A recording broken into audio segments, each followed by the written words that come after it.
Sí, falta concluir el tema de constitución y carácter. Nos hemos quedado en el punto 3, escuela alemana, doctor.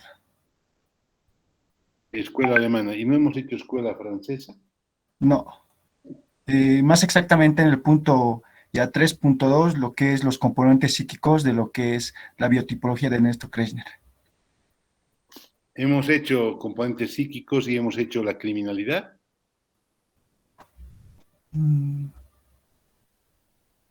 sí, nos habíamos quedado en los componentes psíquicos. Ya, criminalidad. Bueno, vamos a volver a la escuela alemana. Este cuadro lo tienen este cuadro, ¿no? Sí, sí, doctor. Este cuadro ya lo van a copiar. Este cuadro, bueno, lo tienen ya ustedes, pero el que no tiene lo va a copiar, pero muy brevemente y muy rápidamente. El leptosomo y el atlético y los displásicos se asocian con el temperamento esquizotímico.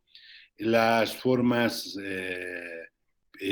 atléticas tienen una variante en la conducta, a diferencia del leptosomo, y el pícnico se asocia con el temperamento ciclotímico. Hemos descrito que el esquizotímico es temperamento normal, el esquizoide es temperamento pseudoanormal y el esquizofrénico es temperamento anormal, o sea, más que un temperamento, es un estado psíquico anormal, ¿no? Eh, el cuadro les muestra que esquizotímico es un sujeto que puede ser cualquiera de nosotros. Esquizoide ya es un psicópata, pueden poner ahí en el cuadrito acá, que también es un psicópata, el esquizoide, y también podríamos decir que ambos, de acá a acá, perdón, para no cometer el error, estos temperamentos son imputables, se los considera imputables. En cambio, a los anormales se los considera inimputables. Pueden colocar también que el esquizofrénico y el maníaco depresivo son inimputables, se los considera inimputables. ¿Qué es importante también tomar en cuenta? Que estos temperamentos son progresivos, se asocian con los caracteres corporales, pero no siempre esta es una regla tan radical, puede de alguna manera presentar algunas variantes. No es extraño que un pícnico pueda tener el temperamento esquizotímico, no es una regla tan radical, tan cerrada, son más o menos modelos. En cuanto a la criminalidad, me imagino que no hemos hecho la anterior clase, pero la criminalidad del modelo leptosomo esquizotímico comúnmente es fraudulenta, es decir, es un tipo de criminalidad que se inclina por la inteligencia, pues se inclina por actos delictivos donde hay habilidad, sutileza. Puede ser asesino el esquizotímico leptosómico, puede ser asesino. Pero la gran diferencia está que este sujeto no va a cometer un delito fácil de descubrir, fácil de procesar, fácil de condenar. Comúnmente es un sujeto que tiene la habilidad suficiente para hacer que su crimen, su delito, sea de alguna manera complejo en la estadística criminal. El leptosomo puede estar involucrado en actos sexuales o delitos sexuales, pero el índice es bastante bajo. Sobre todo está en delitos violentos, en delitos fraudulentos, cuya actividad delictiva suele caracterizarse por el modus operandi, de cómo actúa, cómo comete el acto delincuencial. En el caso de los atléticos esquizotímicos, la característica es la introversión, son sujetos introvertidos, son sujetos silenciosos, pacíficos, calmados, pero algo que rescata o resalta del atlético esquizotímico, es que el atlético esquizotímico puede hacer una conversión psíquica de las fuerzas y convertirse de un sujeto pacífico, tranquilo, apacible, en un agresor violento, incontrolable, que puede cometer delitos horrorosos, delitos complejos, y que muchas veces, miren algo que es importante, entra en un episodio de arrepentimiento, porque después de que entra en esos arranques de violencia, el atlético puede entrar en un escenario de pasividad, de tranquilidad y hasta de arrepentimiento, ¿no? Comete delitos contra la propiedad, innegablemente, no está lejos su estadística, pero los delitos contra la propiedad que comete el atlético comúnmente son robos con fuerza en las cosas, con violencia en las personas, atracos, asaltos.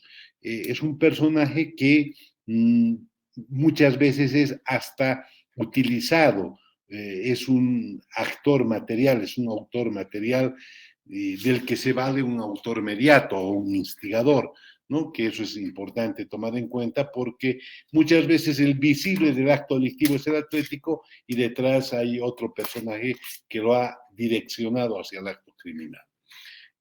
Muchos delitos violentos, lesiones, homicidios, que son producto de ese temperamento y esa transformación psíquica de las fuerzas mentales en fuerzas corporales, lo que les explicaba antes, ¿no? En el caso de los displásicos, que también son esquizotímicos, la criminalidad sobre todo está vinculada con delitos sexuales, con aberraciones sexuales, con aberraciones al instinto, sin perjuicio de que en algunos casos cometen algunos fraudes, algunos engaños, los displásicos, producto de que eh, muchas veces su estado físico, su limitación física puede conducirlos a problemas económicos, a penurias económicas, lo que de alguna manera eh, influye en la posibilidad o puede influir en la posibilidad de criminalidad fraudulenta, pero engaños y fraudes no muy sofisticados, ¿no? En el caso de los pícnicos, la criminalidad es más por su alta actividad social. Hemos dicho que el pícnico es un sujeto sociable, comunicativo, expresivo, tiene muchas relaciones humanas, es extrovertido, es entrador, es un sujeto que muchas veces destaca por ser emprendedor, entusiasta emprendedor, ¿no? Uno conoce a un pícnico porque se entusiasma con alguna actividad económica, con algún tipo de negocio, que más tarde lo abandona. Es un poco inestable porque también esa personalidad polar lo conduce a ser un poco así. Mañana, hoy día está con una cosa y mañana está con otra. Puede que ese fracaso en su desafío sea lo que le conduce, en muchos casos, a fraudes, engaños, estafas. Pero no son tan sofisticados como del esquizotímico leptosómico. El pícnico también se involucra en delitos emotivos que tienen que ver con su estado de ánimo, con los celos. Por ejemplo, puede ser un sujeto feminicida porque le engañó la mujer o cree que le engaña. Puede ser agresor, violento o cometer delitos de lesiones, pero por temas pasionales, por temas emocionales. Comúnmente, este es un sujeto que oscila entre la alegría y la... Entonces, esas pueden ser las razones que lo arrastren a un tipo de criminalidad que puede ser un tanto afectiva, ¿no? Un tipo de criminalidad afectiva. Ahora, en los delitos violentos, comúnmente lo vinculamos con delitos pasionales, ¿no?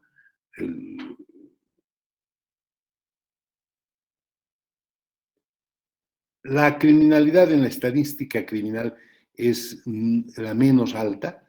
El atlético es el que más aparece, tal vez por su tipo de criminalidad que es notoria, visible y fácil de descubrir, fácil de procesar, fácil de condenar, ¿no? Esa es la característica de la criminalidad cuando es detectable. Entonces, muchas veces la estadística es mentirosa porque el leptosomo que tiene alta criminalidad el leptosomo puede ser más criminal de lo que aparentemente las estadísticas reflejan. El atlético aparece con altos índices de criminalidad, pero es porque los delitos que comete son más fáciles de descubrir, de sancionar, de procesar, de condenar. Y el pícnico tiene menos criminalidad, pero cuando comete los delitos, muchos de estos son fáciles de consignar en la estadística criminal, pero su índice criminal o de conducta criminal es bajo, no es como de los otros modelos cresmedianos. Vámonos ahora, continuando con el mismo tema, vamos a ver las biotipologías, otro tipo de biotipologías. Las voy a citar, no tienen mucha importancia. La escuela francesa, que fue promovida por Claudio Sigaud, se escribe S-I-G-A-U-D, Sigaud, Claudio Sigaud, clasificó a los sujetos en 4 modelos, que es el respiratorio, el digestivo, el muscular y el cerebral. Un poco haciendo paralelismos y un tratamiento similar, podríamos decir que el respiratorio es alto y delgado, un poco como el leptosómico. El digestivo es ancho y corto, podríamos compararlo con el pícnico. El muscular es el atlético. Y el cerebral de estructura ósea débil es un poco también parecido al modelo leptosómico, ¿no? Esa es más o menos la clasificación que hace la biotipología francesa de Claudio Sigaud. La biotipología italiana está representada por Viola, y Nicola Pende. Esta biotipología clasifica a los sujetos en longilíneos y brevilíneos. Y clasifica a la vez a los longilíneos en asténicos y longilíneos esténicos. Los asténicos con A, asténico, son los altos, los longilíneos altos, pero débiles. Astenia es debilidad. Y los longilíneos esténicos son los altos y fuertes. Estenia es fuerza, ¿no? Parecido al modelo atlético. El modelo brevilíneo también tiene el asténico y el esténico. El brevilíneo asténico es delgado, bajo y débil. El brevilíneo esténico es bajo, pero fuerte. Bajo, pero fuerte. Estas dos biotipologías no tuvieron una utilidad, un uso, yo diría, aplicabilidad en el campo criminológico. No tuvieron mucha aplicabilidad en el campo criminológico. Lo mismo la americana clasifica a los sujetos en 3, ¿no? Los endomorfos, que son los gordos, pícnicos, los ectomorfos, que son los delgados, parecidos a los leptosómicos, y los mesomorfos, que son los atléticos. también una biotipología más propia para estudios biológicos que criminológicos. Y por eso no le damos mucha relevancia o importancia. Algunas conclusiones importantes y específicas. Primero, innegablemente, la biotipología nos permite entender en algunos casos la relación entre lo psíquico y lo corporal. Y podríamos encontrar, de alguna manera, una relación entre temperamento y constitución, entre carácter y constitución. Temperamento también se dice al carácter. Contribuye a esa relación, en muchos casos, no solo una biotipología genética, sino una biotipología de la apariencia del sujeto, que tiene que ver con la apariencia que tiene el sujeto. Y eso significa que, de alguna manera, también hay que tomar en cuenta la biotipología de la apariencia. No es como nacemos genotípicamente, sino también cómo nos mostramos, cómo nos mostramos en un determinado momento de la vida, ¿no? Y esa apariencia física va a tener una influencia en el comportamiento del sujeto. Era lo que decíamos en una anterior clase. A veces actuamos como estamos, ¿no? Nos sentimos bien vestidos, elegantes, actuamos con más seguridad si estamos en una reunión, fiesta, donde se nos invitó y estamos bien trajeados. Pero si a la misma fiesta vamos mal vestidos, nos avergonzamos, cambiamos a una introversión. ¿Qué quiero decir con todo esto? La apariencia también tiene una influencia biotipológica. No solo los biotipos clásicos, kresmerianos, de la escuela francesa, italiana, americana, ¿no? También hay una biotipología de la apariencia. Un sujeto que se engordó, está gordo, se descuidó, se va a sentir seguro con un tipo de actitud frente al medio diferente que si está esbelto, bien tratado, bien conservado. Entonces, hay una importante relación entre la apariencia y el temperamento. Segunda conclusión importante. La biotipología se la debe tomar con una serie de recaudos y con una serie de excepciones. Claro, porque los modelos puros no existen, los modelos son más o menos una adaptación de algunas particularidades, pero no es extraño que un pícnico pueda convertirse en un atlético y un aparente leptosómico termine dándonos una fisionomía de un atlético o de un pícnico, ¿no? Esto es probable por entrecruzamientos, por actos voluntarios del sujeto y en otros casos por enfermedades o algún tipo de trastorno que el sujeto haya podido sufrir. Es decir, los modelos son guías, no son absolutos. Una última conclusión, está claro que la biotipología nos puede permitir o nos puede ayudar a explicar cierto tipo de conducta criminal, pero no podemos basar nuestras conclusiones criminológicas de un caso en solo un criterio criminológico. Muy bien, con eso visto, con esas conclusiones, vamos a ir al siguiente tema, al tema 8.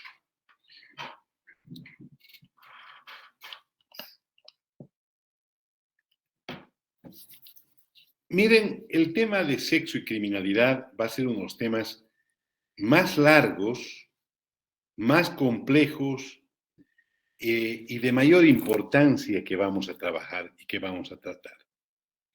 Por varias razones. Una de las razones es que la criminalidad entre hombres y mujeres siempre ha llamado la atención, tanto cuantitativamente como cualitativamente. Es decir, ha generado atención la cantidad de delitos que cometen los hombres, a diferencia de la cantidad de delitos que cometen las mujeres, un primer problema. Pero además el tipo de delitos que cometen los hombres y el tipo de delitos que cometen las mujeres. Por una parte es eso, como un síntoma importante para poder entender la problemática de la criminalidad. Por otra parte, también está claro que la cuantificación criminal nos demuestra la necesidad de preocuparnos no solo del sujeto activo criminal, sino del sujeto pasivo, víctima, en cuanto al sexo. Es decir, cuando hablamos de sexo y criminalidad, no solo tenemos que poner nuestros ojos en el autor del hecho delictivo, sino también tenemos que poner nuestros ojos en la víctima como un factor criminógeno. ¿Qué quiero decir con eso? Quiero decir que las condiciones del agresor, así como las condiciones de la víctima, se pueden convertir en el medio que nos permite explicar la conducta criminal. A ver, un sujeto agresor, violento dentro de la pareja, que sea familiar, dentro de la relación de pareja, vamos a interpretar que el sujeto agresor lo es en tanto y en cuanto la víctima es frágil y débil. Y por eso parte de esa identidad, de esa fragilidad, está caracterizada por el sexo. Está diferenciada por el sexo. No en todos los casos, pero en una gran mayoría, los hombres no serían tan abusivos y agresivos si no fueran las mujeres débiles y frágiles. En otras palabras, este es un problema también de cobardía, ¿no? De cobardía, de una alevosía, de un acto alevoso. ¿Qué es la alevosía? La alevosía es actuar sobre seguro.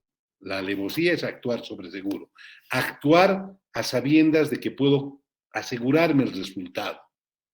¿Quién es alevoso? Aquel que puede actuar sobre una víctima vulnerable, débil, frágil. Aquel que golpea a ancianos, a niños, a mujeres, teniendo fortaleza física, es un alevoso. Esa es la alevosía, es eso, ¿no? La alevosía que está en el Código Penal en la descripción del delito de asesinato como una agravante, ¿no? Bueno, entonces, en este escenario les digo, o sea, a manera de ejemplo y a manera de introducción, que es muy importante tomar en cuenta que esta cuantificación criminal va de la mano de la cualificación criminal. Hay más hombres agresores, violentos, feminicidas, porque también hay más mujeres frágiles, débiles, vulnerables y expuestas. Y en esa relación del actor, del sujeto activo y de la víctima, prima ese factor de alevosía y esa diferencia que tiene que ver con la condición corporal, la condición física, las diferencias corporales y físicas. Si las mujeres tuvieran la misma estatura, peso y contextura que el hombre, nada raro que no haya tanto abusivo y agresor y cobarde como hoy en día muestran las estadísticas criminales, ¿no? Eso es absolutamente cierto y válido. Estudiamos el tema de sexo por tres razones, además del problema cuantitativo y cualitativo. Estudiamos por tres razones el tema de sexo en criminología. La primera razón tiene que ver con delitos que se cometen por motivos sexuales. Escuchen bien, delitos que se cometen por motivos sexuales. Aquí encontramos una serie de delitos, por ejemplo, un homicidio, un asesinato, un feminicidio. Claro, uno dirá, ¿por qué por razones sexuales? Claro, un homicidio que tenga que ver, o un asesinato, un feminicidio que tenga que ver con un problema de celos. El sujeto víctima, mata, comete un homicidio con el supuesto adúltero o el sujeto con el que la esposa le engaña, ¿no? Y victima al sujeto que se mete con la mujer. Entonces es un homicida y lo hace por motivos de sexo, o es un asesinato. O en su caso, el sujeto que mata a la mujer, que es un feminicida. Hay delitos que no son propiamente del sexo, sino son por motivos de sexo. Celos, venganza, por ambición, por deshacerse de la extorsión, de la pareja extorsiva. Se han visto muchísimos casos de sujetos que han matado a la pareja extorsiva, la amante que se dedica a extorsionar al sujeto y a generar un escenario de intranquilidad, inseguridad familiar, y el sujeto ante el impedimento de una salida, opta por la salida del feminicidio, matar al amante. O el sujeto que mata a la esposa por quedarse con la amante, ¿no? O la esposa que mata al amante, que no deja de ser también un feminicidio, claro. ¿Cómo me deshago de esta mujer que está destruyendo la vida de mi familia y se mete con mi esposo? La mujer que es esposa mata al amante. Y así, o la amante mata a la esposa. Entonces, estos son delitos que son por motivos sexuales sin ser delitos sexuales, son por motivos sexuales. Pueden haber otros delitos que son no necesariamente sexuales, pero son por motivos sexuales. Por ejemplo, el sujeto que roba para conformar, satisfacer, dar una vida plácida y cómoda a la mujer, al amante o a quien quiera, por razones sexuales. El sujeto que es narcotraficante para tener una vida llena de placeres, entre los cuales están las mujeres, ¿no? Tener varias mujeres, amantes, mujeres que mantener, ¿producto de qué? De ese tipo de problemática sexual. Y también podríamos ver que hay delitos como la trata y tráfico de personas, que es un delito que tiene que ver con el comercio y llevar a un lugar a otro las personas, pero el delito no es específicamente por motivos sexuales, pero puede ser una de las razones de la trata y tráfico de personas, prostitución, comercio de menores o corrupción de menores. Entonces, hay delitos que, sin ser específicamente sexuales, son o se cometen por motivos sexuales. La segunda razón son los delitos que son cometidos dentro de la calificación de delitos sexuales. Es decir, se los podría llamar delitos sexuales. Por ejemplo, delitos que atentan contra la libertad sexual. ¿Qué delitos atentan contra la libertad sexual? La violación, el estupro, el abuso sexual, el rapto, ¿no? Son delitos que atentan contra la libertad sexual. Estos son delitos que el código los establece. Y esa es una razón importante para estudiarlos. El tema siguiente en nuestro programa nos refiere a esos delitos sexuales. Claro, aquí vamos a hacer un enfoque no absolutamente penal, sino vamos a hacer un enfoque criminológico y penal, que es muy diferente.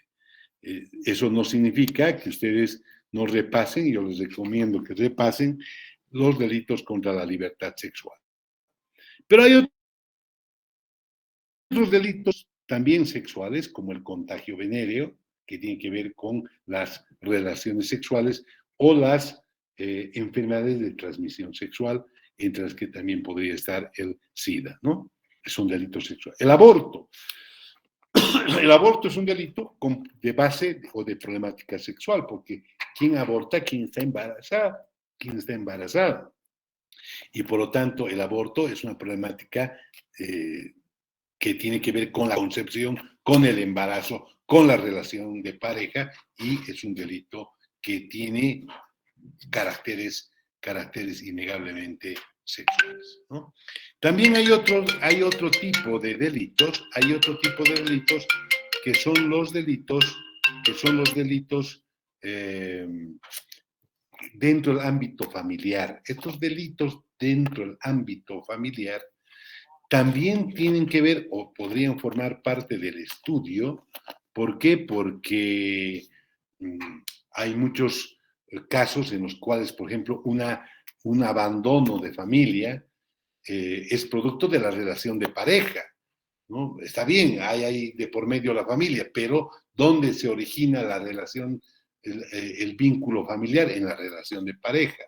El abandono de mujer embarazada, claro, son delitos que tienen que ver con la actividad sexual, ¿no? El abandono de menores, claro, el que abandona a los hijos, el que abandona a una mujer embarazada.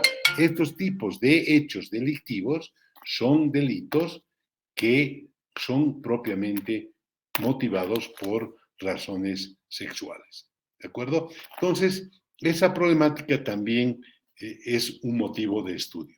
Y la tercera problemática que abordamos, es aquella que tiene que ver con delitos que son producto de cierto tipo de problemáticas que, sin ser delictivas, pueden ser causa de muchos delitos.